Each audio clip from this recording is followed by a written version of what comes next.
الجزائر قوة ضاربة.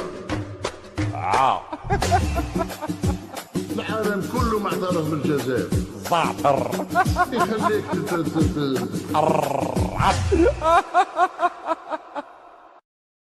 فخامة الفريق سعيد شنقريح. يا جماعة واش بصح اسبانيول مشاو من كاس العالم؟ راهو حضرات راهو تقساو سيناريو غريب ورهيب. بلا تشاو بلا تشاو. اشكون اللي قساهم؟ اللي قسى بلجيكا وكندا وزير كرواتيا هو اللي قسى اسبانيول. وسمي شكون قساهم؟ مالهم تقساو غاسهم؟ واش فريق اسبانيا لعبوا ضد غواحهم؟ راهو قساهم الفريق نتاع المغاركة حضارات. خليك ساكت لا يطلع الفريق الاول الدم والطونسيو والسكر ويتقسى من الحياة. العالم العربي فرحان كامل الأسود الأطلس وحنا رانا عيقنا وزدنا فيه. فرحوا شوية. واش ولفتوا الحزن والدموع؟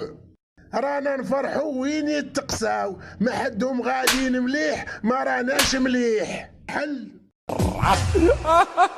الشعب ديالنا خرج على السيطرة وخرج يحتفل بانتصارات المراركة واخا سنوات وحنا نحاولوا نزرعوا الحق فيهم.